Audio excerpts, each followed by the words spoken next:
Aula 21, inclusive eu sugiro 21, se possível vocês derem uma olhada novamente para relembrar.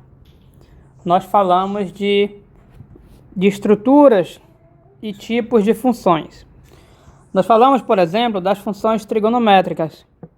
E as funções trigonométricas, ela tem essa estrutura. Primeiro vem o nome dela e depois vem a sua interna. São 6 funções trigonométricas que nós estudamos: o seno, cosseno, secante e essas outras 3. Perceba que o nome vem e depois a interna, e aqui está com o nome em destaque em amarelo e a interna em destaque de azul. A interna, nesse caso aqui, é a variável. Então, e esse termo que vem logo depois do nome da trigonométrica é a sua interna. Muitas vezes nós trabalhamos com funções em que a interna não necessariamente é uma variável, e sim uma função. Eu não sei se eu dei exemplo aqui, apaguei, está aqui exemplo. Por exemplo, aqui nós temos seno de x mais 1. Perceba esse parêntese aqui, aqui tem um parêntese. Esse parêntese está logo depois do nome. Então, indicando que o conteúdo dele, ou seja, do parêntese, é a interna. Então, nesse tipo de função, nós temos uma função trigonométrica seno, que é a nossa função mãe. Vamos recordar a função mãe. Por isso, para recordar esses conceitos, eu sugiro muito vocês reverem essa aula. E nós temos a interna, que é o x mais 1. Ok, mais um exemplo. Função cosseno. Perceba que eu tenho um ln de x, mas o ln de x é interna do cosseno. Por quê? Porque ele está logo depois do nome cosseno. Tem um parêntese aqui. Não precisa do parêntese, mas como ele está logo depois do cosseno, ele é interna do cosseno. Então essa é a estrutura das funções trigonométricas. Nós vimos que a estrutura da função ln é muito parecida também.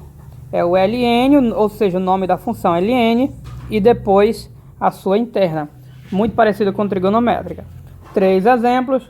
Aqui a interna é própria variável.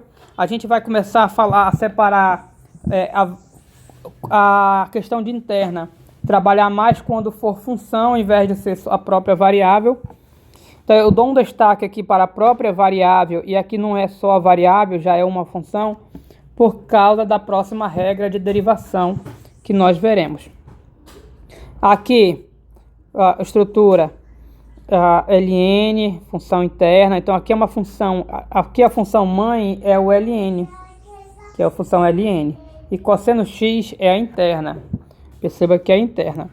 Depois nós vimos a exponencial. A exponencial tem uma estrutura diferente, ela não é nome interna na frente. Como é que funciona a função exponencial? No caso da exponencial com base e, nós temos o ezinho, e em cima, no expoente, daí o nome exponencial, que nós temos a sua interna. A sua interna pode ser só a variável, claro, como sempre. Aqui um exemplo, aqui a interna é o θ, que para nós é variável, mas a interna pode ser uma função também. Nesse exemplo, nós temos exponencial de x mais 1, ou e elevado a x mais 1, como você queira. E x mais 1 é a interna porque está no expoente. Então, função exponencial, a interna fica no expoente. Beleza. Depois nós vimos a função raiz, onde a interna fica dentro do radical. O radical é esse símbolo da raiz. Pode ser raiz quadrada, pode ser raiz cúbica, tem outras raízes. Então, veja 2 exemplos. Aqui o seno de x é a interna da raiz, e aqui x mais 1 é a interna da raiz. Então, se eu perguntar de vocês, isso é uma função trigonométrica? Não. Isso é uma função raiz. Isso é uma função raiz. A função trigonométrica seno de x, como podemos ver, ela é interna dessa função raiz. Interna. Eu estou dando mais uma vez, eu preciso dar destaque a esse nome interna, que é o nome que a gente vai usar bastante de agora em diante. E depois nós tivemos a função potência com outra estrutura também.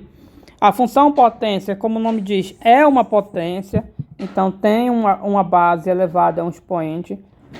Mas na função potência, a interna não fica no expoente. Se ficasse no expoente, seria exponencial. Ela fica na base. A interna fica na base. Perceba aqui que é uma potência, então a base é interna. O x mais 1 é uma interna. E, inclusive, para relembrar, a gente falou que as trigonométricas têm algo especial quando se trata de potências. Perceba que isso aqui é uma função potência. Por que eu sei que é uma função potência? É uma potência e essa aqui é potência, olha o expoentezinho é potência e esse secante de x, a nossa interna está na base. Por isso é função potência. É potência e a interna está na base. Mas, e o que tem de especial em potências de trigonométricas? É que o expoente a gente não costuma colocar desse jeito que está aqui. O expoente a gente costuma colocar bem aqui, onde a seta está apontando, em cima do nome. Então, dessa forma, essa potência é mais comumente escrita desta maneira, ou com esse expoentezinho aqui. Ou seja, se você vê uma função trigonométrica com o expoentezinho aqui, o tipo de função não é trigonométrica. Na verdade, é uma função potência da trigonométrica. Então, isso aqui, guys, é uma potência da trigonométrica e a interna é o nosso secante de x. Aqui também é potência da trigonométrica, ou seja, função potência, aqui ó, função potência. Quem é a interna aqui? Quem é a interna? A interna é o cosseno de alguma coisa. Cosseno de quê? Dessa exponencial. Da exponencial de x. Essa aqui é a nossa função interna. Então eu pergunto de vós, isso aqui é uma função trigonométrica? Não é uma função trigonométrica, é uma função potência. E isso será importante para a regra de derivação, porque quando nós vamos derivar, nós precisamos saber o tipo de função. Se é função potência, se é exponencial, se é trigonométrica, para eu saber a regra de derivação que eu vou utilizar. De agora em diante, convencionamos esses termos. Se você não lembrar bem, mais uma vez, reafirmo. Assista essa aula 21, tem aí aqui no YouTube. Só rolar um pouquinho que ajudará. E atente-se ao termo função mãe e função interna. Ok? Thanks.